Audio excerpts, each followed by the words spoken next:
Bienvenidos a este recorrido por uno de los casos más inquietantes registrados en la historia de Guanajuato. Antes de iniciar, te invito a dejar en los comentarios desde dónde nos estás escuchando y la hora exacta en que escuchas esta narración. Nos interesa saber hasta qué lugares y en qué momentos del día o de la noche llegan estos relatos documentados. Esta historia comienza con un detalle aparentemente trivial. En 1910, mientras México se sumergía en los primeros meses de la Revolución, Guanajuato era una ciudad de contrastes violentos, donde la opulencia de las familias mineras convivía con la miseria de los trabajadores. Entre las mansiones que se erguían en las colinas circundantes, destacaba la residencia de los Herrera, una de las familias más antiguas y respetadas de la región. La propiedad se ubicaba en la zona conocida como Mineral de Rayas, aproximadamente 4 kilómetros al norte del centro colonial, aislada por una vegetación densa de mezquites y nopales que parecían formar un muro natural alrededor de la construcción. Lo que convirtió a la casa de los Herrera en objeto de interés no fue su arquitectura imponente de cantera rosa, ni la prominencia de la familia en los círculos mineros, sino un detalle registrado en 1964 durante una reorganización de archivos en el Palacio Municipal de Guanajuato. Entre documentos antiguos fue encontrado un registro policial fechado el 3 de diciembre de 1910, que mencionaba brevemente un incidente doméstico de naturaleza perturbadora en la residencia. Lo que llamó la atención del archivista fue la anotación manuscrita en el margen del documento: Habitación Norte, jamás abrir. La anotación no tendría sentido, de no ser por el hecho de que, tras el registro de ese incidente, don Sebastián Herrera, patriarca de la familia, selló completamente una de las habitaciones de la casa. El hecho fue confirmado en testimonios posteriores de vecinos y en las cartas de Remedios Salazar, quien trabajaba como ama de llaves en la residencia. Según esos relatos, la puerta de la habitación norte no solo fue cerrada con llave, sino sellada con tablones clavados en forma de cruz. Sebastián prohibió terminantemente que cualquier persona de la familia o de la servidumbre siquiera mencionara la existencia de aquel cuarto. ¿Qué podría justificar semejante preocupación por aislar y borrar la existencia de una simple habitación?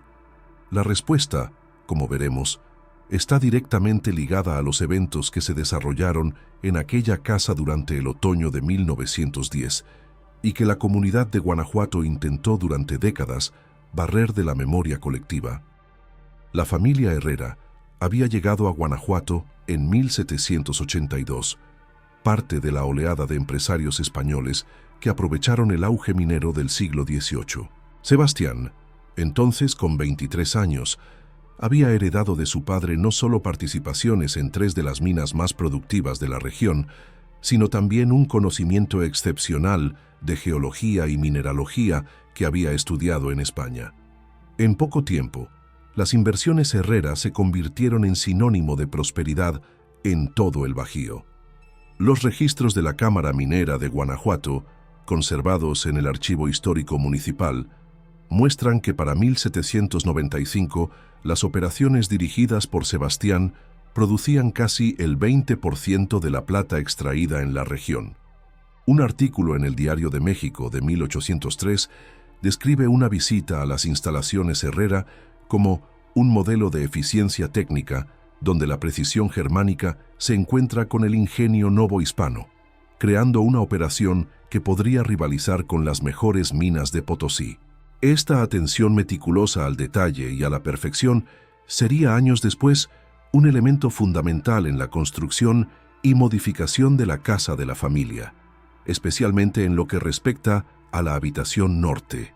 En 1798, Sebastián contrajo matrimonio con Dolores Montoya, hija de otro prominente minero de Zacatecas. La pareja construyó una de las mansiones más impresionantes de la región, 3 niveles de cantera rosa, con detalles barrocos tallados a mano por los mejores artesanos de Guanajuato. La residencia se destacaba por su simetría perfecta, sus jardines de estilo francés meticulosamente cuidados y, principalmente, por la extraña asimetría del nivel superior, donde una de las ventanas, justamente la de la habitación norte, era considerablemente más pequeña que las demás.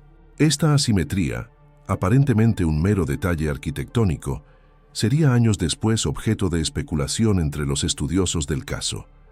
¿Habría sido una elección deliberada, un error de cálculo o, como sugirió el historiador Rafael Aguirre en sus notas, un intento de corregir alguna propiedad indeseable de aquel espacio específico? En los años que siguieron al matrimonio, Sebastián expandió sus negocios, adquiriendo participaciones en minas de Valenciana y Sierra de Pinos.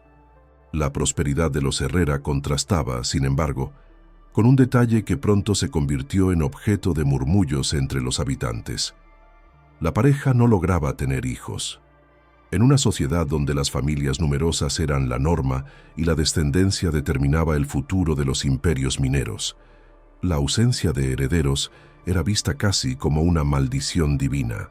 El libro de registros de la parroquia de Nuestra Señora de Guanajuato, preservado en los archivos de la diócesis, documenta que entre 1799 y 1808, doña Dolores Herrera fue sometida a por lo menos 6 misas especiales de bendición para la fertilidad.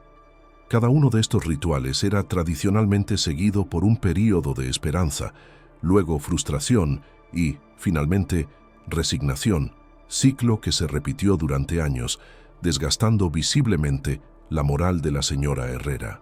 Relatos de las reuniones de la Sociedad de Beneficencia, preservados en los archivos parroquiales, indican que Dolores frecuentemente permanecía sentada sola durante las tertulias sociales, mientras otras mujeres intercambiaban historias sobre sus hijos. El padre Ignacio Velázquez anotó en su diario personal, encontrado en 1956 en los sótanos del convento, lo siguiente: la señora H.E. nuevamente aislada. Sus ojos cargan el peso de una casa vacía. Me preocupa su silencio creciente. El mismo diario, en entradas subsecuentes, revela que el padre Velázquez hizo varias visitas a la residencia de los Herrera entre 1805 y 1809, aparentemente preocupado por el estado emocional de Dolores. En una entrada particularmente reveladora, fechada en abril de 1807, escribió: «Visité a la señora H. hoy. La encontré en el jardín contemplando el vacío. Cuando mencioné las bendiciones que Dios nos concede más allá de la prole, respondió con una frase perturbadora: a veces, padre, pienso que esta casa rechaza nuevas vidas. Siento que nos quiere solo a nosotros dos, aquí, para siempre solos». Intenté confortarla con palabras de las Escrituras, pero tengo la clara impresión de que alguna melancolía profunda se ha instalado en su espíritu. En 1809, tras 11 años de matrimonio sin hijos, ocurrió lo que muchos describieron como un cambio radical en el comportamiento de la pareja. De acuerdo con El Correo de Guanajuato, edición de mayo de aquel año, microfilmada y preservada en el archivo histórico, los Herrera viajaron a Querétaro para asuntos familiares de naturaleza delicada. 4 semanas después, retornaron acompañados de una joven mujer.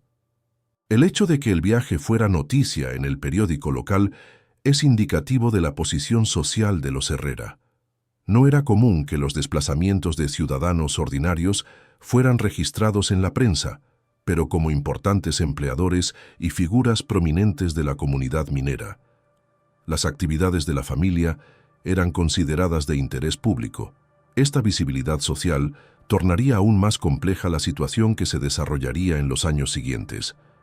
Catalina Reyes tenía 23 años cuando llegó a la mansión de los Herrera. Alta, de cabello negro azabache y ojos oscuros penetrantes, era prima lejana de Dolores por el lado materno, oriunda de una familia empobrecida de Querétaro. El anuncio oficial, registrado en el boletín parroquial, era que Catalina venía para auxiliar en los quehaceres domésticos y hacer compañía a la señora Herrera, cuya salud se mostraba frágil. Sin embargo, correspondencias personales encontradas en el archivo de Dolores, años después de su muerte, sugieren una motivación más compleja. En una carta a su hermana en Querétaro, fechada en marzo de 1809, semanas antes del viaje, escribió: Sebastián está convencido de que esta es nuestra última esperanza. Él escuchó historias sobre la joven hija de nuestra prima Gertrudis. Dicen que posee dones inusuales, una sensibilidad que va más allá de lo normal. Confieso que siento recelo de traer a una extraña a nuestra casa. Pero después de todos estos años de desilusión, estoy dispuesta a intentar este camino, por más poco convencional que parezca. La naturaleza exacta de esos dones inusuales no es explicada en la carta, pero arroja una luz interesante sobre la decisión de traer a Catalina a la residencia. ¿Sería ella algún tipo de vidente o curandera traída con la esperanza de resolver los problemas de fertilidad de la pareja? ¿O habría otro motivo, algo relacionado con la propia casa y sus peculiaridades? En los meses que siguieron, la rutina de la casa Herrera pareció haber encontrado un nuevo equilibrio. Sebastián continuaba supervisando sus operaciones mineras, saliendo todas las mañanas a las 5 y retornando puntualmente a las 7 de la tarde. Dolores, cuyos problemas de salud eran cada vez más frecuentes, pasaba gran parte del tiempo en su habitación o en la sala principal bordando. Catalina asumió gradualmente el control de la casa, supervisando a la servidumbre y gestionando las compras. Registros comerciales de la época, preservados en el Museo Regional de Guanajuato, muestran un aumento significativo en los pedidos hechos por la familia. Más alimentos, más telas, nuevos juegos de porcelana china. La casa, que durante años pareció medio vacía, ganaba nueva vida. Algunos habitantes notaron que Sebastián, hombre generalmente austero y de pocas palabras, había comenzado a frecuentar más los eventos sociales de la élite minera, siempre acompañado de Catalina, mientras Dolores permanecía en casa, alegando indisposiciones. Esta dinámica poco común no pasó desapercibida en la sociedad guanajuatense. El Correo de Guanajuato, de octubre de 1809, contiene un breve comentario en la columna social. El señor Herrera y su joven pariente asistieron al concierto benéfico del domingo, demostrando generosidad al contribuir con suma considerable. La señora Herrera, desafortunadamente, continúa imposibilitada de participar en eventos públicos debido a su salud delicada. Remedios Salazar, contratada como ama de llaves en septiembre de 1809, escribió en su diario, encontrado en el archivo de su sobrina en 1961. La señora H. observa a la joven señorita con ojos que no puedo descifrar. No hay hostilidad abierta, pero algo más complejo. Tal vez resignación. El señor H., por otro lado, parece rejuvenecido. Hoy lo escuché silbando mientras trabajaba en su despacho, algo que jamás había presenciado antes. Este diario, uno de los pocos registros contemporáneos de los eventos internos de la Casa Herrera, ofrece vislumbres fascinantes de la dinámica entre los tres habitantes principales. En una entrada de noviembre de 1809, Remedios escribe: la señorita Reyes posee una energía inusual. Cuando ella entra en una habitación, las velas parecen arder más brillantes. Los criados la adoran, a pesar de su juventud e inexperiencia. Hay algo en su presencia que calma los nervios, excepto, curiosamente, cuando se aproxima al corredor norte del nivel superior. Allí su semblante cambia visiblemente. Hoy la encontré parada frente a la última puerta, completamente inmóvil, como si escuchara algo. Cuando le pregunté si necesitaba ayuda, se sobresaltó como si despertara de un trance y murmuró algo sobre voces en el viento. Una joven de imaginación vívida, sin duda. Las entradas subsecuentes del diario de Remedios revelan un patrón interesante. Catalina parecía ejercer una influencia casi magnética sobre todos en la casa, incluyendo a Sebastián, quien gradualmente le delegó responsabilidades que normalmente serían de Dolores como señora de la casa. Al mismo tiempo, Catalina demostraba un interés cada vez mayor, casi obsesivo, por el corredor norte y, específicamente, por la habitación al final de él, que en aquella época servía como un simple depósito de muebles antiguos y objetos no utilizados. A principios de 1810, un hecho alteró nuevamente la dinámica de la casa. Catalina, quien hasta entonces ocupaba una pequeña habitación de huéspedes en el primer nivel, fue transferida a la habitación norte del nivel superior, adyacente al dormitorio principal de los Herrera. Sebastián personalmente supervisó el traslado y, según relatos de los empleados, pasó semanas trabajando en mejoras al cuarto. Instaló una nueva ventana, aquella que, como mencionamos, era considerablemente más pequeña que las demás. Reemplazó el entarimado completo y fabricó muebles especiales. Este cambio no fue apenas físico, sino simbólico. En una sociedad conservadora como la de Guanajuato, a principios del siglo XIX, instalar a una joven soltera en el nivel superior de una residencia, próxima al dormitorio del matrimonio, representaba una elevación de estatus significativa. Ya no era una simple empleada o pariente pobre acogida por caridad. Se convertía casi en un miembro de la familia. El diario de Remedios registra el cambio. Hoy la señorita Reyes se mudó al antiguo depósito, ahora transformado en una habitación digna de una princesa. El señor H. no escatimó esfuerzos ni gastos. Alfombras importadas de Persia, cortinas de terciopelo azul, una cama con dosel tallado a mano. La pequeña ventana fue reemplazada, aunque curiosamente más pequeña que las otras. El señor H. explicó que así la luz de la mañana no la despertaría muy temprano. Lo más extraño fue su insistencia en que el entarimado fuera completamente reemplazado, hasta la última tabla. Cuando pregunté el motivo, respondió apenas que la madera antigua guardaba memorias indeseables. No comprendí el significado de eso. La habitación norte se convirtió en un espacio privilegiado en la casa. Las criadas tenían órdenes expresas de limpiar el cuarto solo cuando Catalina estuviera presente. La propia Dolores raramente entraba en aquel espacio. Remedios anotó en octubre de 1810. La tensión en esta casa crece cada día. La señora raramente deja sus aposentos ahora. El señor pasa horas encerrado con la señorita Reyes en la habitación norte. No quiero comprender lo que está pasando, pero no entiendo por qué la señora tolera tal situación. La insinuación de Remedios sobre una posible relación impropia entre Sebastián y Catalina refleja la interpretación más común y mundana de los eventos en la casa Herrera. Un simple caso de infidelidad conyugal, con el marido encantado por una joven pariente que vino a vivir bajo su techo. Esta visión fue predominante entre los habitantes de Guanajuato en la época y, posteriormente, entre muchos historiadores que estudiaron el caso. Sin embargo, entradas posteriores en el diario de Remedios sugieren una realidad más compleja. En diciembre de 1810 ella escribió: «Algo más sucede en aquella habitación, más allá de lo que las malas lenguas sugieren. Anoche, pasando por el corredor para llevar té a la señora H., escuché voces viniendo de la habitación norte. El señor H. y la señorita Reyes conversaban en tonos urgentes, casi angustiados. Capté fragmentos, cada vez más fuerte. No consigo bloquearlo, como si quisiera ser escuchado. Cuando toqué la puerta para anunciar el té, un silencio súbito cayó. La señorita Reyes abrió apenas una rendija, su rostro pálido y tenso.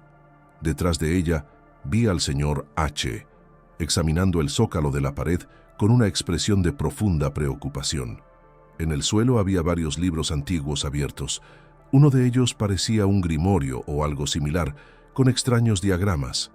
No era ciertamente una escena de romance ilícito. El otoño de 1910 fue particularmente convulso en Guanajuato.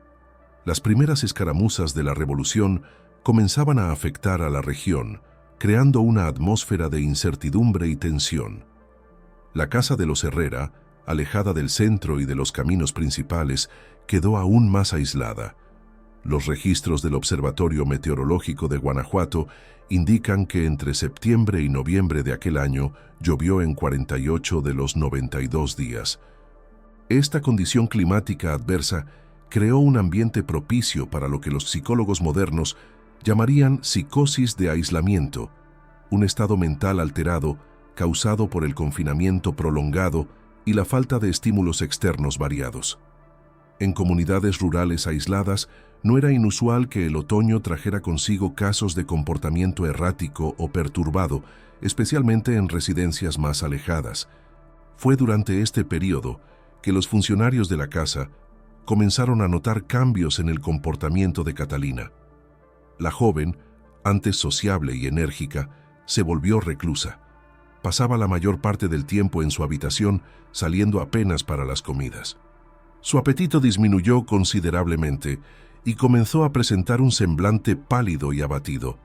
El jardinero, Miguel Cortés, en testimonio registrado en 1947 por el historiador local Rafael Aguirre, afirmó: ella ya no era la misma persona. Caminaba como si cargara un peso invisible. Sus ojos perdieron el brillo y su voz, antes tan melodiosa, se convirtió en un susurro. Remedios. Salazar observó estos cambios con creciente preocupación. En su diario registró: la transformación de la señorita Reyes es alarmante. En apenas algunas semanas pasó de ser una joven vibrante a una sombra ambulante. Sus manos tiemblan constantemente. Por la noche la escucho caminando en su habitación durante horas, murmurando para sí misma en un español antiguo, un dialecto que no comprendo completamente, pero que suena arcaico incluso para nuestros estándares. Ayer, cuando le llevé la cena, pues ya no baja para las comidas, la encontré sentada en medio del cuarto, mirando fijamente la pared norte. Las paredes estaban cubiertas de pequeños papeles con símbolos y palabras, como un intento desesperado de catalogar algo. Cuando me vio, dijo apenas: se están volviendo más fuertes.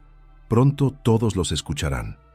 Sebastián, por su parte, se mostraba cada vez más ansioso. Registros de sus operaciones mineras indican frecuentes ausencias y errores en la contabilidad, algo inusual para un hombre reconocido por su meticulosidad. En noviembre, contrató a un médico de la Ciudad de México, el doctor Ernesto Villamil, quien visitó la casa 3 veces en un periodo de 2 semanas. El contenido de esas consultas nunca fue divulgado oficialmente, pero el libro de registros del médico, donado a la Facultad de Medicina de la UNAM en 1962, contiene una breve anotación: caso H, condición delicada, requiere discreción absoluta, recomendado reposo y aislamiento. La discreción del doctor Villamil era comprensible, considerando no solo el código de ética médica, sino también el estatus social de los Herrera. Cualquier escándalo involucrando a la familia tendría repercusiones significativas en la comunidad minera. Sin embargo, un documento encontrado entre sus pertenencias tras su muerte revela más de lo que sus registros oficiales muestran. Se trata de una carta personal nunca enviada, dirigida a un colega en Madrid.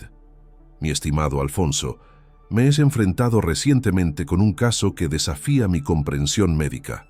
Una joven mujer, sin historial previo de perturbaciones mentales, presenta síntomas que en cualquier otro contexto yo prontamente diagnosticaría como alucinaciones auditivas y visuales.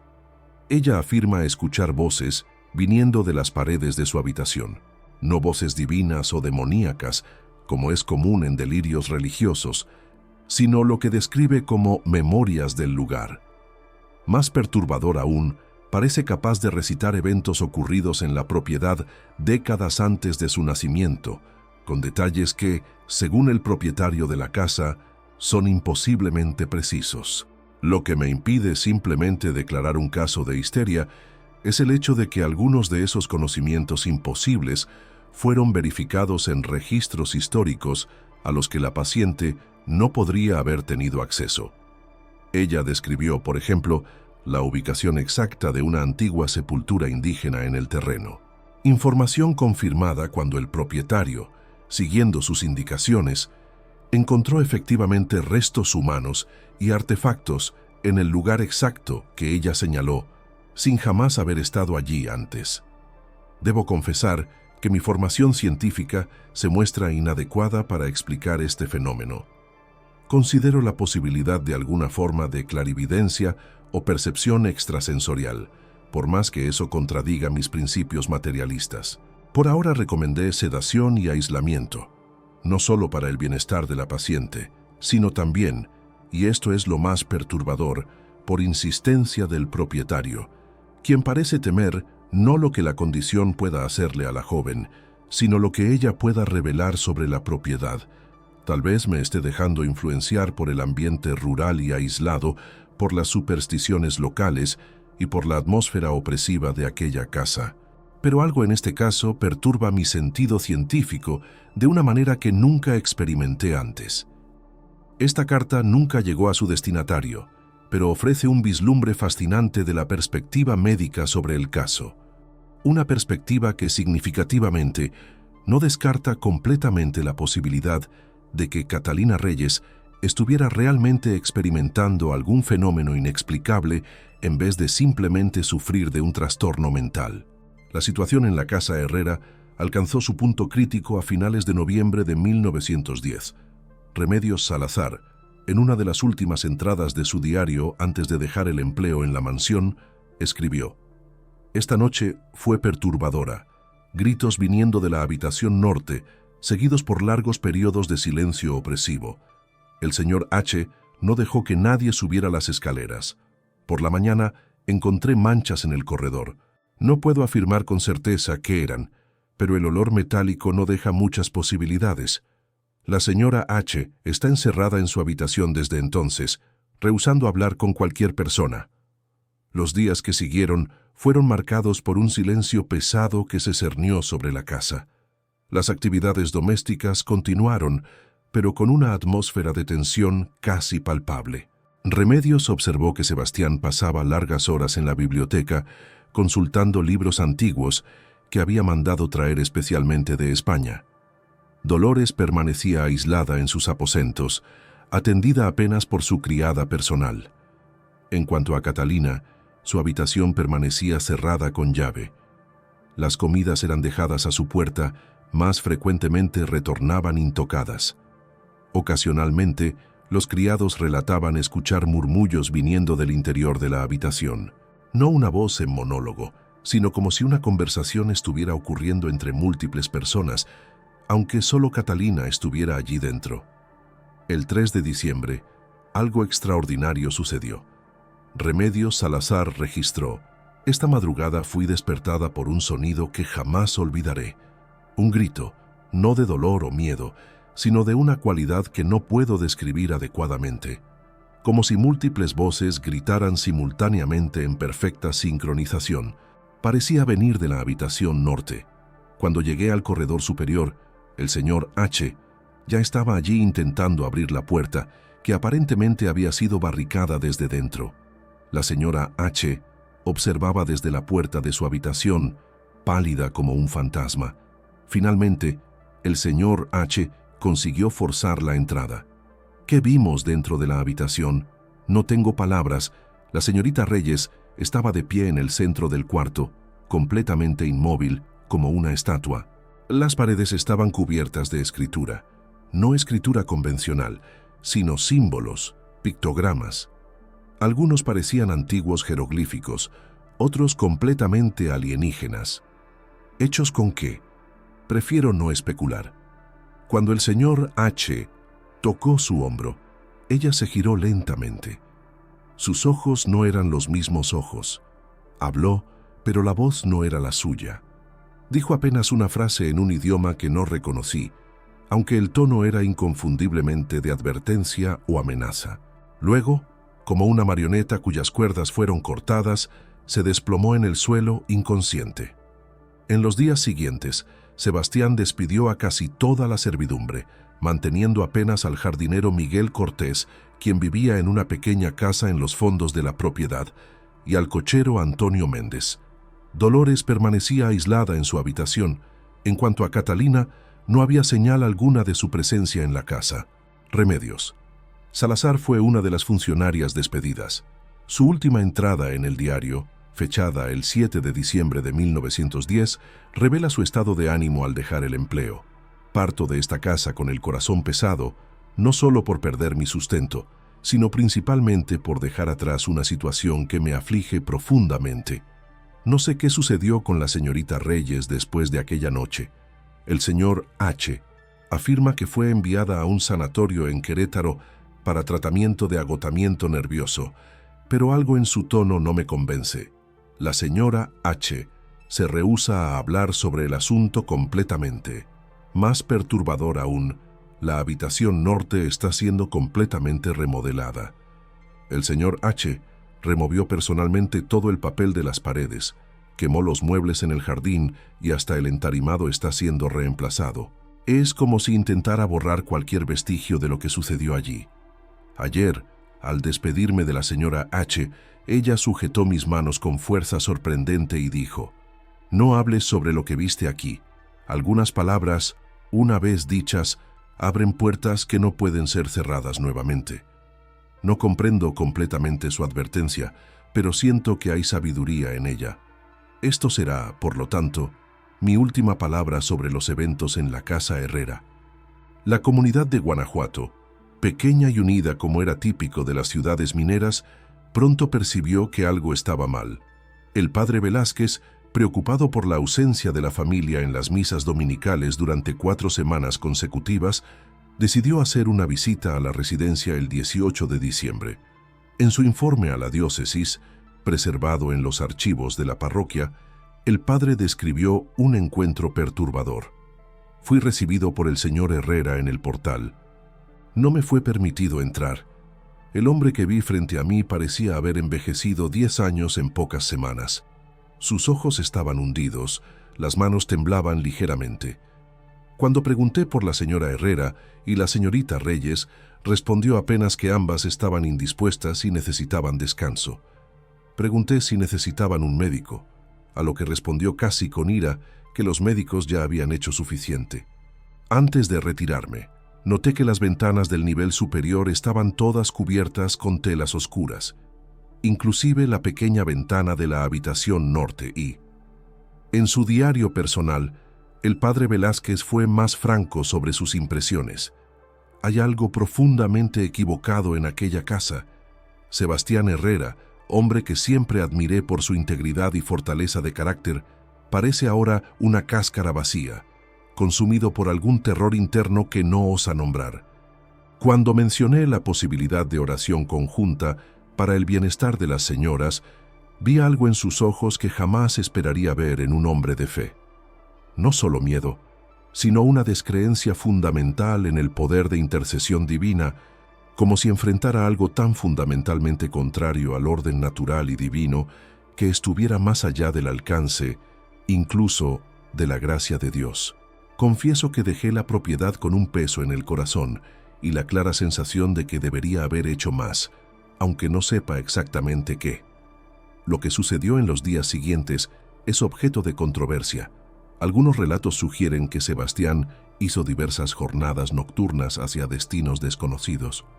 Antonio Méndez, el cochero, se rehusó hasta el fin de su vida a hablar sobre esas jornadas, excepto por una única frase registrada por su hijo en 1941. Hay cosas que un hombre debe cargar en silencio hasta la tumba. El 3 de diciembre, el comisario de Guanajuato, Emiliano Ruiz, visitó la propiedad de los Herrera. El motivo oficial, según el registro encontrado en 1964, era investigar denuncias de olores perturbadores provenientes de la casa, hechas por vecinos. Ruiz pasó menos de 1 hora en la propiedad y salió visiblemente perturbado, según testigos. Fue esa misma noche que produjo el informe con la enigmática anotación sobre la habitación norte: jamás abrir. El informe oficial de Ruiz fue notablemente breve y vago. Investigación concluida. Quejas atribuidas a animal muerto bajo el entarimado, ya removido. Ninguna evidencia de irregularidad encontrada. Sin embargo, el hecho de que agregara manualmente la nota sobre la habitación norte sugiere que descubrió algo que lo perturbó profundamente, algo que no quiso incluir en el informe oficial.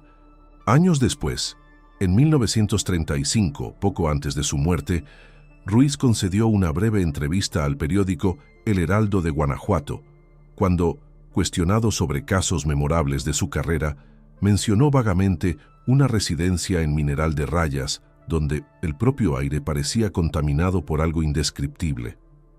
Presionado por detalles, se rehusó a elaborar, diciendo apenas: «Hay investigaciones que un hombre sensato no profundiza».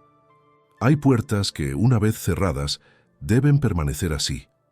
En los días que siguieron, Sebastián contrató trabajadores de fuera de Guanajuato para realizar modificaciones en la casa. En menos de una semana, la habitación norte fue completamente aislada. La puerta no solo fue cerrada con llave, sino sellada con tablones clavados en forma de cruz. La pequeña ventana fue cubierta con ladrillos y revoque, volviéndose indistinguible de la pared externa. Para los observadores casuales, era como si el cuarto nunca hubiera existido. La elección de trabajadores de otra localidad es significativa. En una comunidad pequeña como Guanajuato, donde todos se conocían y los lazos sociales eran estrechos, traer personas de fuera para un trabajo que podría fácilmente ser realizado por artesanos locales sugiere una preocupación extrema con el secreto. Los trabajadores, según registros de la época, permanecieron en la propiedad solo el tiempo necesario para concluir el servicio y fueron generosamente pagados con la condición expresa de discreción absoluta. Uno de los trabajadores, identificado apenas como Mr., en una entrevista concedida al historiador Rafael Aguirre en 1952, ofreció un relato perturbador. Nunca vi a un hombre tan determinado a aislar completamente una habitación. No era apenas una reforma, era como si estuviera construyendo una tumba. Las paredes fueron reforzadas por dentro con placas de metal entre las capas de adobe. La puerta original fue removida y reemplazada por una estructura maciza, sin cerradura. Solo clavos grandes la mantenían cerrada. Más extraño aún fue el dibujo que encontramos en la pared interna cuando removimos el papel dañado, un círculo perfecto con símbolos que no reconocía alrededor. El señor Herrera ordenó que lo cubriéramos inmediatamente con 3 capas de pintura negra, una sobre la otra. Durante todo el trabajo, él permaneció en el cuarto, observando cada movimiento nuestro. No nos dirigió la palabra más allá de lo necesario, pero sus ojos, nunca olvidaré aquella mirada. Era la mirada de un hombre que vio algo que los humanos no deberían ver. En enero de 1911, la familia Herrera volvió a aparecer en la comunidad, pero con una configuración diferente. Sebastián y Dolores asistieron juntos a la misa de Epifanía, ambos vestidos de negro riguroso, como si estuvieran de luto. Ninguna explicación fue dada sobre el paradero de Catalina Reyes. Cuando cuestionados directamente, la respuesta era siempre la misma. Ella retornó a Querétaro para cuidar de parientes enfermos. Esta explicación podría haber sido aceptada, de no ser por un hecho desconcertante. Nadie en Querétaro tenía noticias de Catalina. Una carta enviada por un primo de Dolores en febrero de 1911, preservada en la colección particular de la familia Montoya, preguntaba explícitamente: ¿cuándo podemos esperar la llegada de Catalina? Ninguno de nuestros parientes la ha visto o recibido comunicación alguna de ella. La respuesta de Dolores a esta carta nunca fue encontrada, pero en su diario personal, descubierto en 1963 entre sus pertenencias, escribió en marzo de 1911: las preguntas continúan y cada una es como un puñal en mi corazón. ¿Qué decir? La verdad es imposible.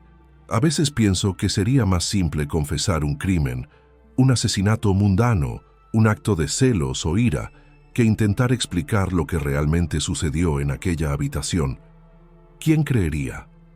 ¿Quién comprendería que lo que hicimos, lo que Sebastián hizo, no fue por crueldad sino por necesidad? No para proteger nuestra reputación, sino para proteger algo mucho más precioso, la propia cordura de todos los que habitan esta tierra. Esta entrada enigmática sugiere que cualquiera que haya sido el destino de Catalina Reyes, no se trató de un simple confinamiento o crimen pasional, como muchos especularon a lo largo de los años. Parece haber sido algo más complejo, algo que Dolores consideraba fundamentalmente incomprensible para las personas comunes. Los años que siguieron fueron marcados por un silencio perturbador sobre el asunto. La casa de los Herrera, antes un centro de encuentros sociales ocasionales, se convirtió en un lugar evitado por los habitantes locales. Sebastián continuó administrando sus operaciones mineras, pero se volvió aún más recluso y taciturno. Dolores, cuyos problemas de salud se agravaron considerablemente, raramente dejaba la propiedad. Registros fiscales de la época muestran que, a pesar del aislamiento social, los negocios de Sebastián continuaron prósperos. La demanda de plata era alta en toda la región y la reputación de las operaciones Herrera permanecía intacta. Sin embargo, informes internos muestran un cambio significativo en la gestión. Sebastián pasó a delegar más responsabilidades, contrató un gerente general en 1913 y gradualmente redujo su presencia en la operación cotidiana. Un funcionario de las minas, en testimonio a Rafael Aguirre, describió la transformación de su patrón. Antes de 1910, el señor Herrera inspeccionaba personalmente cada carga de mineral, cada fundición. Conocía el nombre de cada trabajador y frecuentemente almorzaba con nosotros. Después era como si solo su cuerpo estuviera presente. Venía a las oficinas, se sentaba en su despacho por horas, muchas veces sin hacer nada más que mirar por la ventana. Cuando hablaba, era en frases cortas y pragmáticas. El brillo en sus ojos había desaparecido. En 1914, surgió en Guanajuato el primer rumor concreto sobre el posible destino de Catalina Reyes. Una criada que trabajó brevemente en la casa Herrera en 1912 afirmó haber escuchado sonidos extraños viniendo de la pared donde antes quedaba la habitación norte, como uñas arañando madera. Según su relato, más perturbador aún, alegó haber visto a Dolores llevando comida en una bandeja hacia el cuarto sellado, tarde en la noche, murmurando lo que parecía ser una oración mientras dejaba la comida frente a la puerta cerrada. Este rumor, repetido inicialmente en susurros y posteriormente registrado por Aguirre, levantó una posibilidad perturbadora. ¿Y si Catalina Reyes nunca había dejado la casa? ¿Y si estaba de alguna forma todavía confinada en la habitación norte? La idea parecía absurda. ¿Cómo podría alguien sobrevivir en un cuarto completamente sellado? Aún así, el rumor persistió, alimentado por el comportamiento cada vez más extraño del matrimonio Herrera. En 1916, durante una violenta tormenta de granizo, un rayo impactó uno de los mezquites próximos a la casa, causando un incendio que se esparció rápidamente. El fuego destruyó parte del techo y dañó severamente el nivel superior. Curiosamente, el único cuarto que permaneció completamente intacto fue justamente el área donde antes existiera la habitación norte, ahora transformada en un simple depósito cerrado. El periódico El Correo de Guanajuato, del 23 de abril de 1916, menciona brevemente el incidente. La residencia de la familia Herrera sufrió daños significativos debido a un incendio. Por un milagro, no hubo víctimas. El señor Herrera ya inició los trabajos de reconstrucción, manteniendo el proyecto original de la casa. La preservación de la habitación norte durante el incendio fue objeto de especulación en la comunidad. ¿Cómo podría un área específica de la casa permanecer intacta cuando las llamas consumieron estructuras adyacentes? Algunos atribuyeron el hecho a las modificaciones estructurales hechas por Sebastián en 1910. El refuerzo metálico en las paredes pudo haber creado una barrera eficaz contra el fuego. Otros, más inclinados a explicaciones sobrenaturales, sugirieron que había algo en la habitación que ni siquiera el fuego osó tocar. En esa misma época comenzaron a circular los primeros rumores sobre extraños sonidos provenientes de la propiedad. Trabajadores involucrados en la reconstrucción relataron haber escuchado gemidos bajos y arrastrados viniendo de las paredes. Esos relatos fueron prontamente desmentidos por Sebastián, quien atribuyó los ruidos a la madera nueva utilizada en las vigas que cruje al secarse. Sin embargo, uno de los carpinteros, Gabriel Ramírez, mantuvo firmemente su relato. Trabajé con madera toda mi vida. Conozco el sonido de vigas que se acomodan, de madera verde que seca.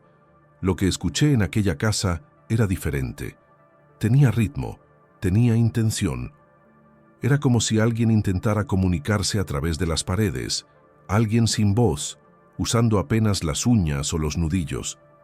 Más perturbador aún era que los sonidos parecían responder a nuestras conversaciones, como si quienquiera que los produjera pudiera escucharnos e intentara participar del diálogo. En 1918, Dolores Herrera falleció tras una larga enfermedad. El certificado de defunción, firmado por el doctor Villamil, el mismo médico que atendiera a la familia en 1910, indicaba insuficiencia múltiple de órganos como causa de muerte. Sin embargo, rumores persistentes sugerían que Dolores se había rehusado a comer en las últimas semanas de vida, consumiéndose gradualmente. El diario de Dolores, en sus últimas entradas, revela un estado mental perturbado. Los sonidos no paran. Día y noche aquel golpeteo rítmico. Sebastián insiste en que es solo la casa asentándose, pero sé que no es verdad. Ella continúa allí, atrapada entre paredes. No, Catalina no, ya no solo Catalina. Algo más ahora. Algo que usa su voz, sus dedos, su cuerpo. Algo que Catalina despertó con su maldita percepción. Sebastián cree que consiguió contenerla, aislarla en aquella habitación, pero estoy comenzando a sospechar que el confinamiento no la debilita. Por el contrario, concentra lo que sea que se haya convertido. A veces, cuando paso frente a aquella puerta sellada, siento una presencia tan fuerte del otro lado que casi puedo ver la madera curvarse bajo su presión. Ya no puedo dormir, ya no puedo comer, solo espero, sabiendo que un día los tablones cederán. Y entonces la entrada termina abruptamente, sin conclusión. Es la última anotación en el diario, fechada 3 días antes de su muerte. El funeral fue una ceremonia modesta, atendida apenas por los miembros más próximos de la comunidad minera. El padre Velázquez, quien presidió el servicio, escribió en sus notas personales: «Nunca vi a un viudo tan contenido en su luto». Sebastián se mantuvo firme durante toda la ceremonia, sin derramar una sola lágrima. Al final, cuando todos se retiraron, permaneció solo frente a la tumba por horas, inmóvil como una estatua. En su diario, el padre agregó una observación más personal. Observando a Sebastián hoy, tuve la extraña impresión de que su luto no era por la esposa que acababa de enterrar, sino por algo perdido mucho antes. Tal vez por su propia paz de espíritu, tal vez por la vida que podría haber tenido si no hubiera construido su casa en aquel terreno específico, si no hubiera traído a aquella joven a su hogar. Hay una resignación en sus ojos que trasciende el dolor común del luto. Es la mirada de un hombre que aceptó una carga que sabe que llevará hasta el fin de sus días. Tras la muerte de Dolores, Sebastián Herrera se convirtió prácticamente en un ermitaño. Pasó a administrar sus negocios a distancia, raramente dejando la propiedad. La casa, antes impecablemente mantenida, comenzó a mostrar signos de deterioro. El jardín, otrora meticulosamente cuidado, se transformó gradualmente en una maraña salvaje de vegetación. Un aspecto peculiar de ese período, registrado por varios observadores, fue la serie de modificaciones estructurales que Sebastián continuó haciendo en la casa, particularmente en el área próxima a la habitación norte. Registros municipales muestran solicitudes para alteraciones estructurales en 1919, 1920 y 1922. Cada una de esas reformas parecía tener como objetivo principal reforzar el aislamiento del cuarto sellado. Paredes adicionales fueron construidas, creando un espacio amortiguador alrededor de la habitación. Nuevas capas de aislamiento acústico fueron instaladas. Hasta el acceso al corredor que llevaba a aquella parte de la casa fue restringido con la instalación de una puerta pesada que permanecía constantemente cerrada con llave. Miguel Cortés, el jardinero que permaneció al servicio de la familia hasta 1923, proporcionó uno de los pocos relatos sobre ese periodo. En una entrevista concedida a Rafael Aguirre en 1947, describió: «El señor Herrera pasaba noches enteras andando por la casa, subiendo y bajando las escaleras sin propósito aparente.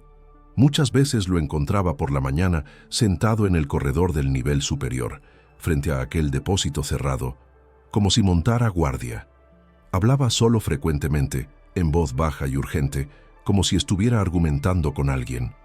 Lo más extraño, sin embargo, eran las noches en que llevaba comida al depósito, dejaba la bandeja en el suelo y se retiraba. Por la mañana, los platos estaban vacíos. Cuando cuestionado sobre esta última observación, Cortés hesitó antes de responder.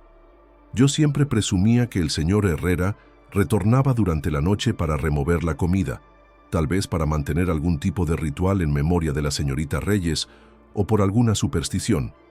Pero cierta vez observé desde mi cabaña con un catalejo que usaba para observar aves. Lo vi dejar la bandeja al anochecer y después salir de la casa completamente, pasando la noche en su despacho separado. Por la mañana, antes de que él retornara a la casa principal, vi claramente que los platos estaban vacíos. No puedo explicar eso. No me gusta ni pensar en las implicaciones. En 1924, Sebastián Herrera fue encontrado muerto en su despacho. De acuerdo con el informe policial, murió de causas naturales, probablemente un ataque cardíaco. No había señales de violencia o perturbación en el local. El cuerpo fue descubierto por el nuevo administrador de las minas, quien había ido a la propiedad tras Sebastián faltar a una reunión importante con inversores de la Ciudad de México. El informe oficial del médico legista, Dr. Alberto Medina, no menciona nada inusual. Sin embargo, en una carta personal a un colega, descubierta en 1965 entre sus pertenencias, escribió: «La expresión en el rostro del difunto era notable. No la paz que generalmente se observa tras una muerte por causas naturales, sino un terror absoluto, como si hubiera visto algo indescriptible en sus últimos momentos. Peor aún era la posición del cuerpo.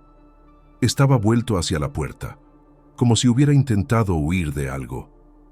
Y sus manos estaban alzadas en una postura defensiva. No mencioné esos detalles en el informe oficial para evitar especulaciones innecesarias, pero confieso que la escena me perturbó profundamente. Como Sebastián no tenía hijos u otros parientes próximos en México, sus bienes fueron inventariados y subastados.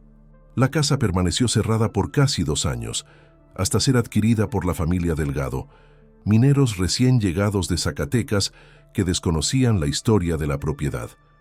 Los Delgado iniciaron inmediatamente una amplia reforma con la intención de transformar el inmueble en una pequeña posada para viajeros que pasaban por la región. Fue durante esas obras que ocurrió uno de los episodios más perturbadores relacionados con la Casa Herrera.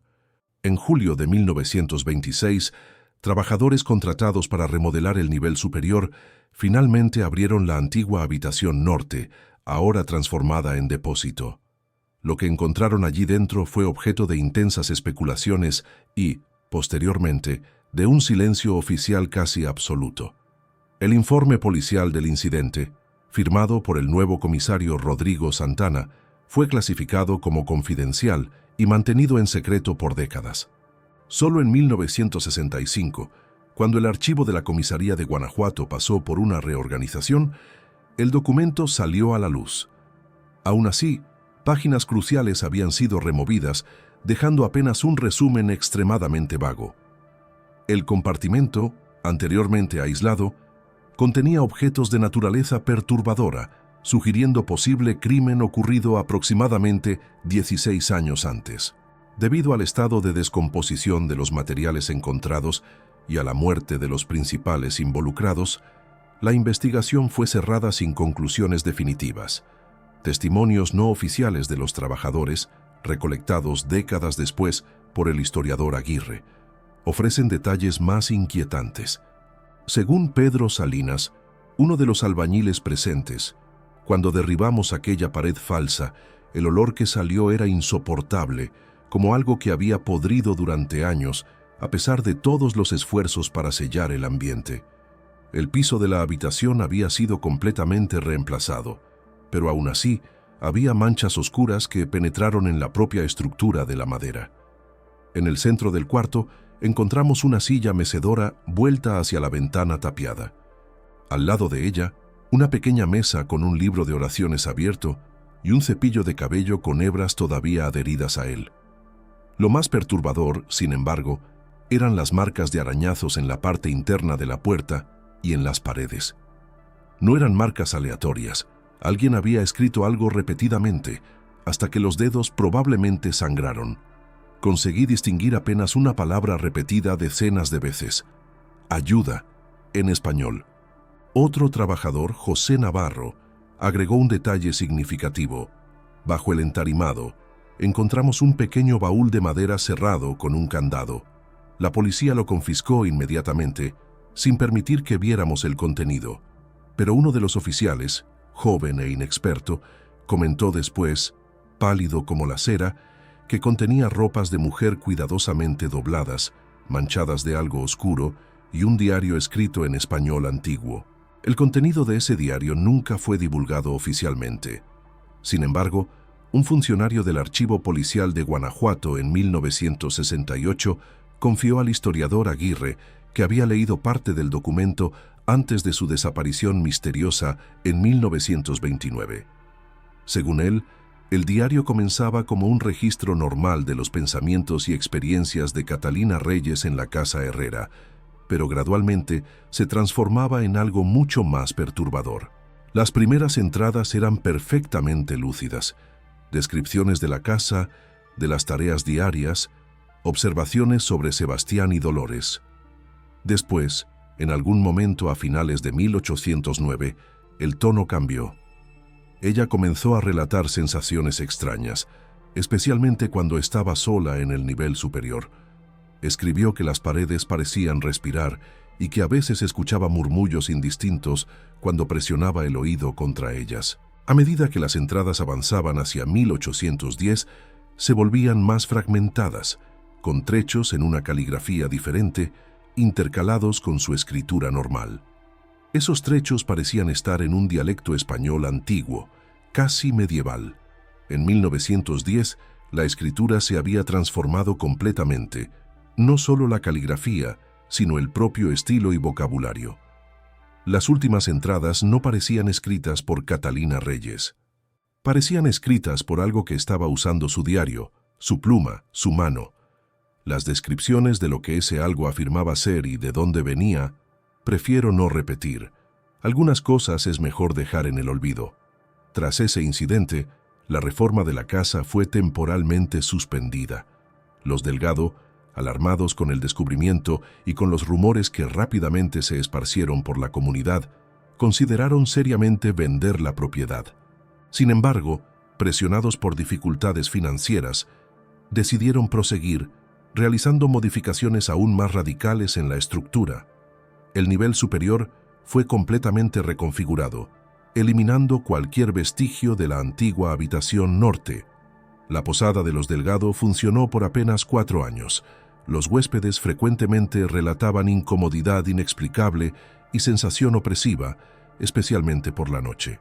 Algunos afirmaban haber escuchado pasos arrastrados en el corredor superior y respiración pesada junto a las puertas. La familia finalmente vendió el inmueble en 1930, mudándose a Querétaro. Roberto Delgado, el hijo menor de la familia, quien tenía apenas 11 años cuando vivieron en la casa, proporcionó un relato fascinante a un periodista local en 1963. Los niños perciben cosas que los adultos ignoran. Yo sabía que había alguien o algo viviendo en las paredes de aquella casa. Por la noche, lo escuchaba moviéndose, arañando, como si buscara una salida. Mis padres decían que eran solo ratas o viento, pero yo sabía la diferencia. Una vez desperté en medio de la noche y vi a una mujer parada al pie de mi cama. No era sólida como una persona normal. Podía ver la pared a través de ella. Sus labios se movían como si intentara decirme algo, pero ningún sonido salía. La expresión en su rostro no era ira o maldad, era desesperación pura, como si estuviera atrapada en una pesadilla de la cual no conseguía despertar. En los 35 años siguientes, la antigua casa de los Herrera pasó por diversos propietarios, ninguno permaneciendo por más de 6 años. Gradualmente, la estructura se deterioró, convirtiéndose en una especie de marco sombrío en el paisaje de Guanajuato.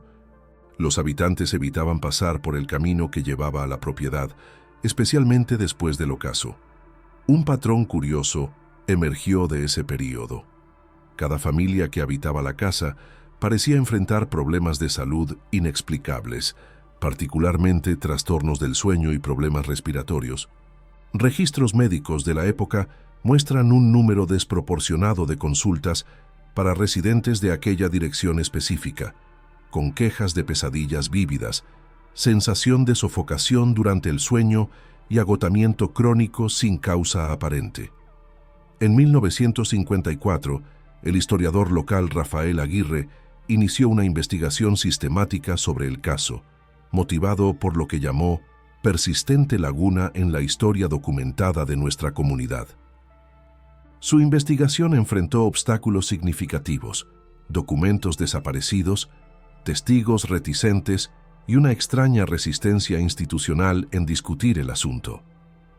Es como si toda la ciudad hubiera hecho un pacto silencioso para olvidar, escribió Aguirre en sus notas preliminares.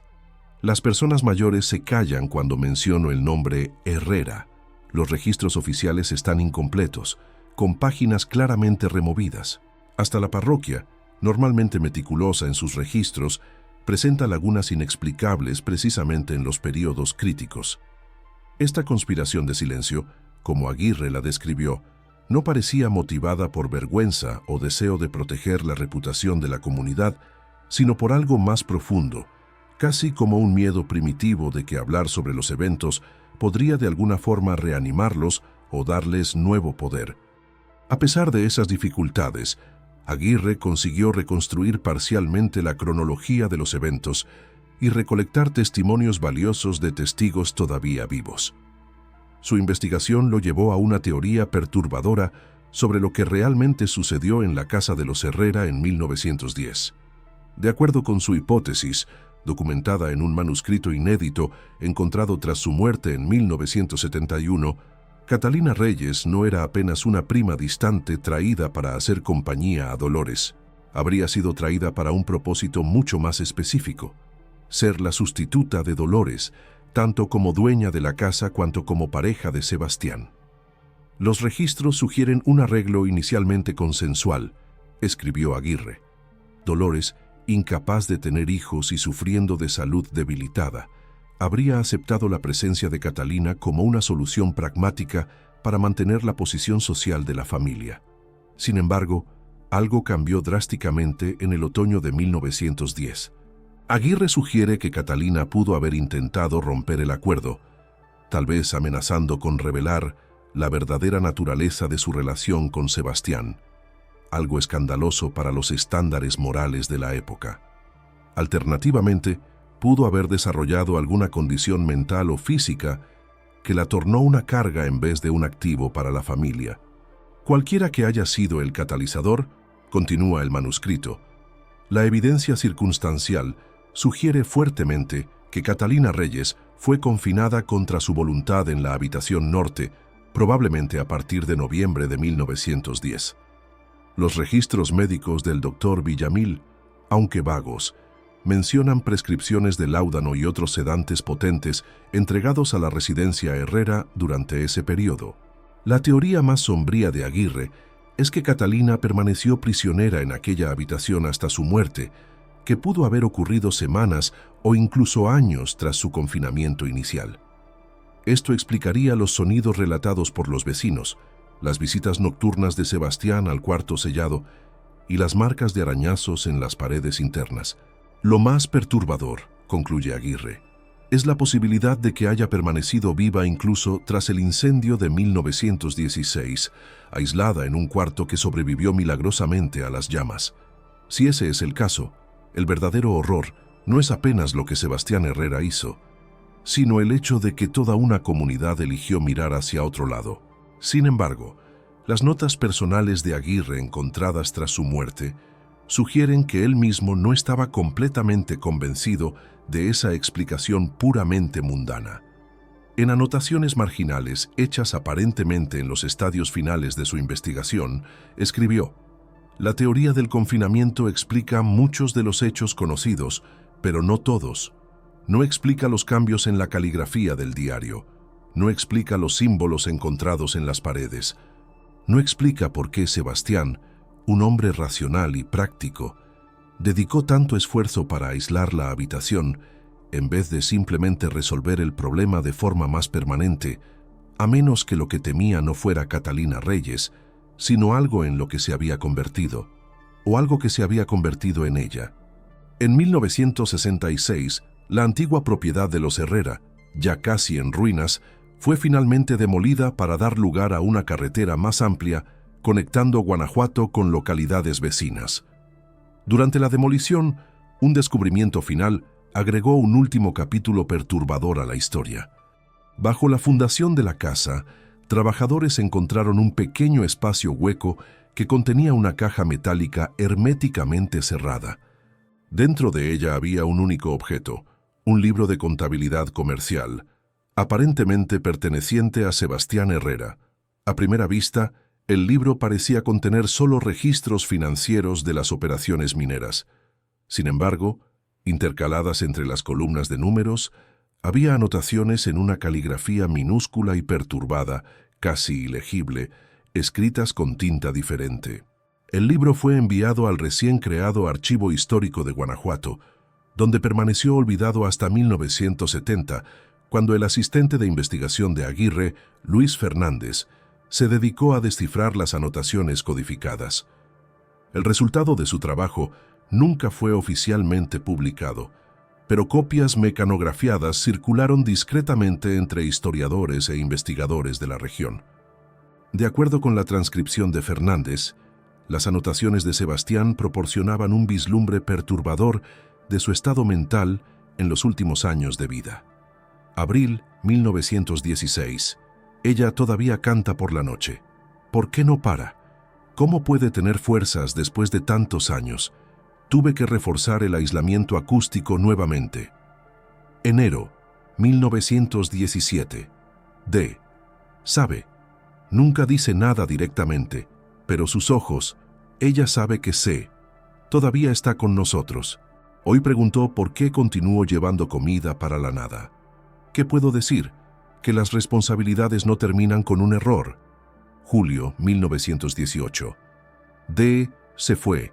Ahora somos solo nosotros dos. Le expliqué a C. a través de la puerta. Ella rió.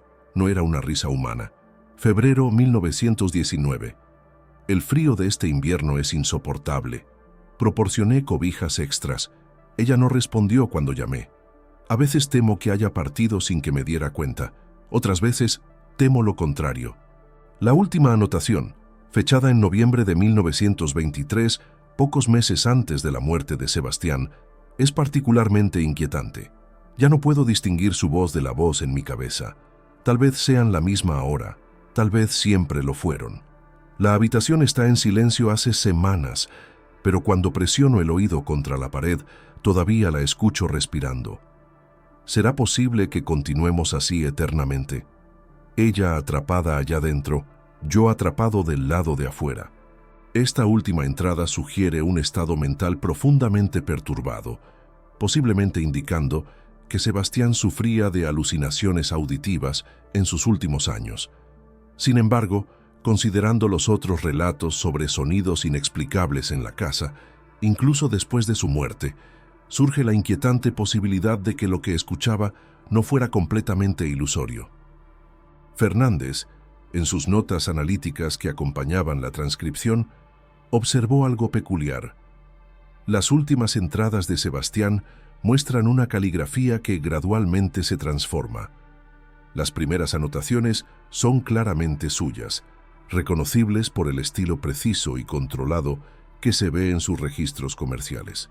Pero las últimas, particularmente las de 1922 y 1923, presentan características que se asemejan perturbadoramente a la escritura vista en las últimas páginas del diario de Catalina Reyes. Es como si, de alguna forma, la identidad escritural de ella estuviera infiltrándose en la de él. Lo que realmente sucedió en la casa de los Herrera permanece en gran parte un misterio. Los documentos oficiales son fragmentarios, los testimonios directos escasos y muchas veces contradictorios. La propia comunidad de Guanajuato parece haber hecho un esfuerzo consciente para borrar esta historia de su memoria colectiva. En 1971, Un último intento de investigación fue conducido por el periodista Manuel Ochoa, sin parentesco, conocido con Catalina, del periódico El Universal de la Ciudad de México. Su investigación lo llevó a un asilo en Querétaro, donde encontró a Mercedes Montoya, una prima de Dolores Herrera, entonces con 93 años. La entrevista, publicada apenas parcialmente debido a consideraciones editoriales, contiene una revelación intrigante. Según Mercedes, Catalina Reyes no era apenas una prima distante traída para hacer compañía. Catalina tenía un don raro. Conseguía ver lo que otros no veían. Desde niña sabía cosas que no debería saber. En nuestra familia, algunas mujeres nacen con esa capacidad. Dolores no la tenía, pero Catalina sí. Sebastián buscó a nuestra familia específicamente por eso. Necesitaba a alguien que pudiera percibir ciertas cosas sobre la casa, sobre el terreno. Decía que necesitaba saber si era seguro construir algo allí. Cuando cuestionada sobre qué podría estar temiendo Sebastián, Mercedes se volvió evasiva. Aquella región, antes de que llegaran los españoles, los indígenas evitaban aquellas tierras. Decían que el suelo guardaba cosas. Sebastián compró la propiedad por casi nada, porque nadie más la quería. El reportero insistió sobre el destino de Catalina, a lo que Mercedes respondió con una frase enigmática. Algunas puertas, una vez abiertas, no pueden ser cerradas solo con tablones y clavos. La parte no publicada de la entrevista, preservada en los archivos personales de Manuel Ochoa y revelada apenas tras su muerte en 1993, contiene informaciones aún más perturbadoras. Según Ochoa, Mercedes eventualmente le confió que Catalina poseía la capacidad de sentir impresiones residuales, una especie de clarividencia o sensibilidad psíquica que le permitía percibir eventos pasados ocurridos en un local específico. Sebastián no construyó su casa en aquel terreno por accidente, habría afirmado Mercedes. Él sabía que había algo especial allí, algo que podría ser aprovechado, por falta de mejor palabra. Era un hombre ambicioso, no solo en los negocios sino en otros aspectos. La incapacidad de tener hijos lo atormentaba. Creía que ciertas propiedades del terreno, ciertas energías, como diríamos hoy, podrían ser canalizadas para resolver ese problema. Catalina fue traída para identificar y, de cierta forma, comunicarse con esas energías. Lo que Sebastián no habría previsto, según Mercedes, era que esas energías, sea lo que fueren, no estaban apenas pasivamente presentes en el terreno. Catalina abrió una puerta, habría dicho la anciana, una puerta que debería permanecer cerrada. Lo que vino a través de ella no era algo que pudiera ser controlado o negociado, no era algo humano, ni nunca lo había sido. Y una vez que encontró a Catalina, una persona sensible, receptiva, no quería más dejarla. Esta fue la última investigación formal sobre el caso de los Herrera. El manuscrito completo de Aguirre, que supuestamente contenía evidencias aún más inquietantes, desapareció del Archivo Histórico de Guanajuato en circunstancias misteriosas en 1972, junto con la caja metálica que contenía el libro de contabilidad de Sebastián. Hoy, el local donde quedaba la casa de los Herrera es parte de un área comercial desarrollada en la década de 1980. Nada resta de la estructura original, excepto tal vez algunas fundaciones profundas enterradas bajo capas de concreto y asfalto.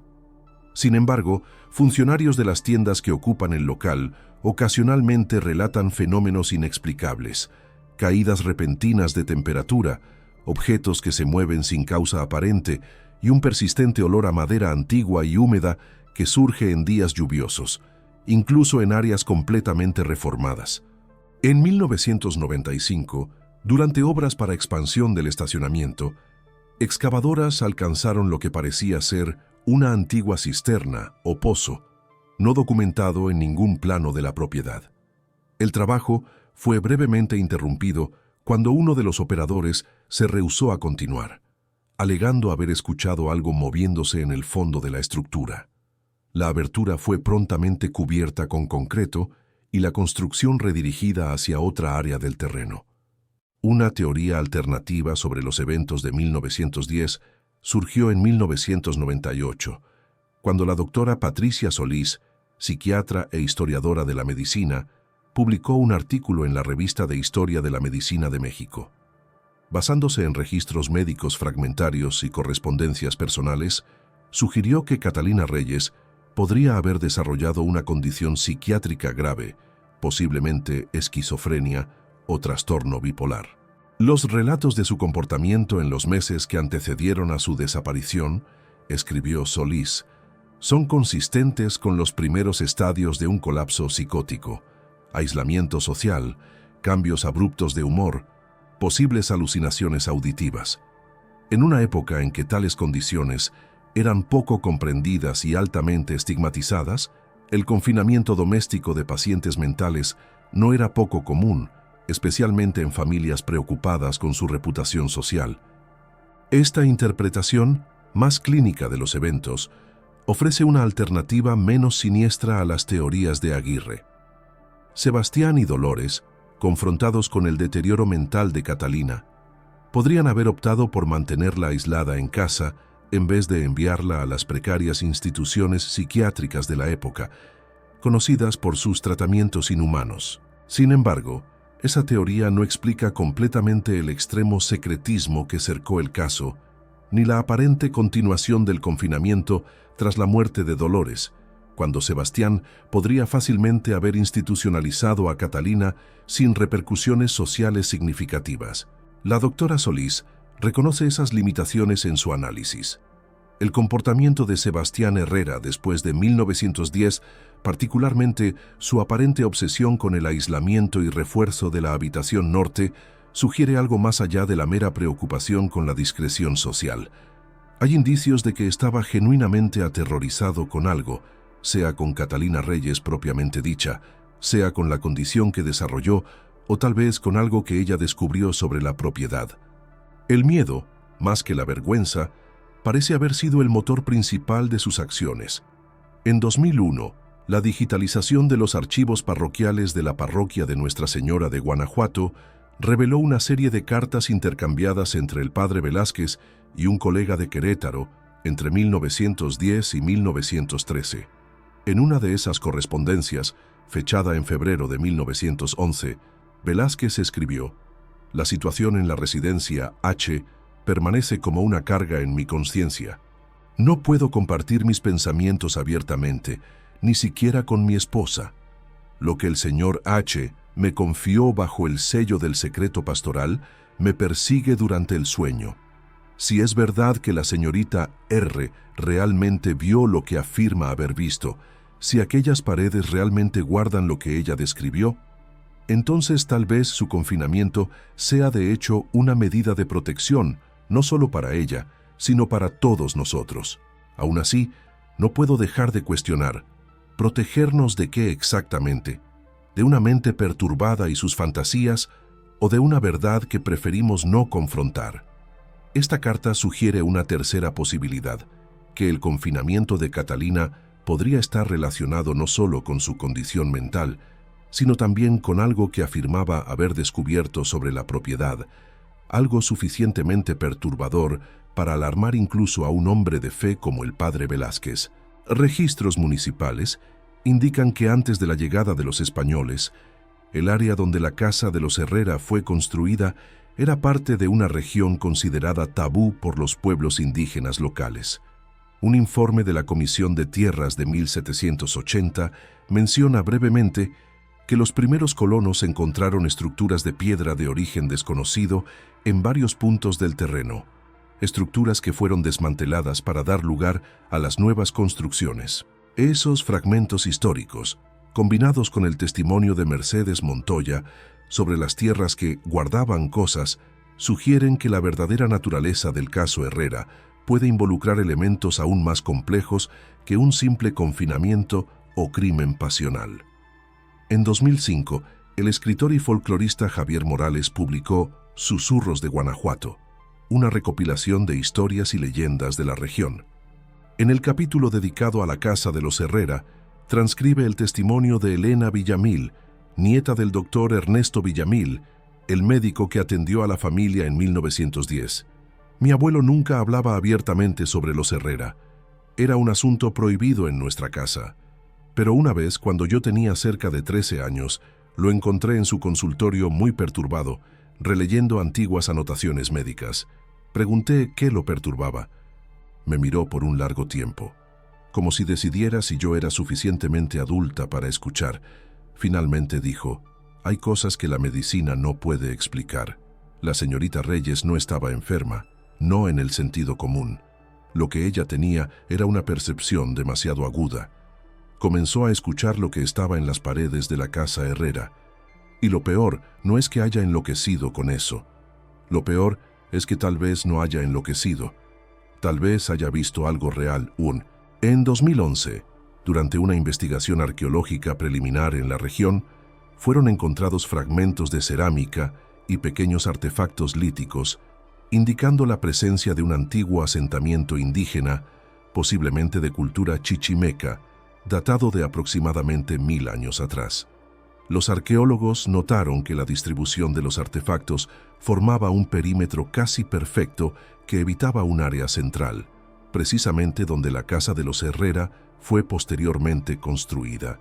La líder del equipo, doctora Ana Ramírez, comentó en su informe: «Es inusual ver un patrón de asentamiento que deliberadamente evita un área central aparentemente favorable. Eso sugiere un tabú cultural fuerte asociado a aquel espacio específico. Esos hallazgos arqueológicos dan alguna credibilidad a la idea de que el terreno donde la casa fue construida podría haber tenido algún significado especial para los pueblos originarios de la región. Significado ese que fue perdido con la llegada de los colonizadores españoles, pero que tal vez fue parcialmente percibido por alguien con las supuestas habilidades perceptivas de Catalina Reyes». En 2018, una última e intrigante pieza del rompecabezas surgió cuando la Biblioteca Nacional de México concluyó la digitalización de su colección de periódicos del siglo XVIII. Entre los ítems digitalizados estaba una edición de 1787 de la Gaceta de México, que contenía un breve relato sobre exploradores que visitaron la región de Guanajuato.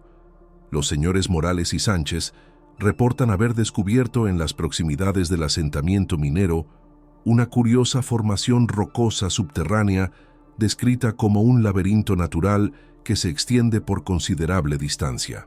Más singular aún fue el relato de una cámara central, donde el aire era extrañamente denso y opresivo, causando alucinaciones vívidas en aquellos que allí permanecían por más de algunos minutos.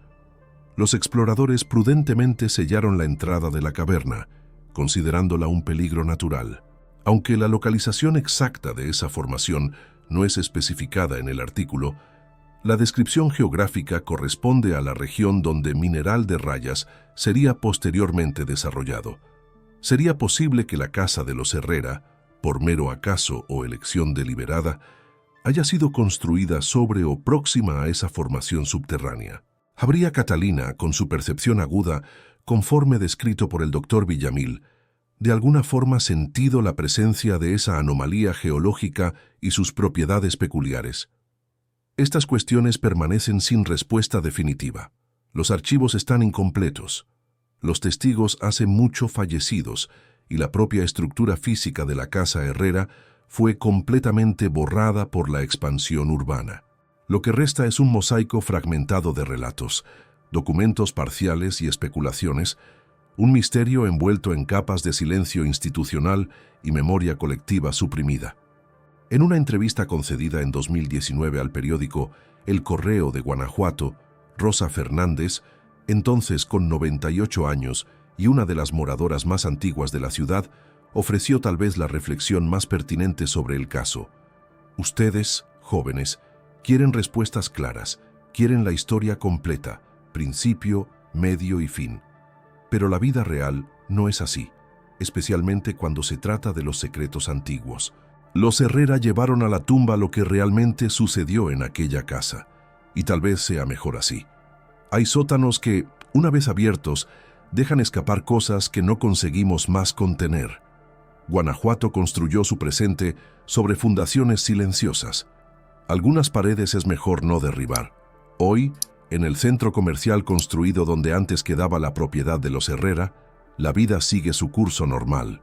Clientes entran y salen de las tiendas, desconociendo completamente la historia del terreno bajo sus pies.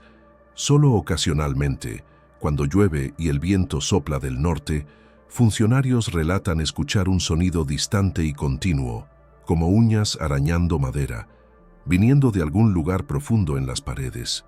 Y a veces, raramente, clientes más sensibles mencionan haber visto por el rabillo del ojo la figura de una mujer de vestido oscuro, parada silenciosamente al final de un corredor vacío, una figura que desaparece cuando es observada directamente, dejando apenas un vago perfume de madera antigua y el eco distante de una súplica: ayuda.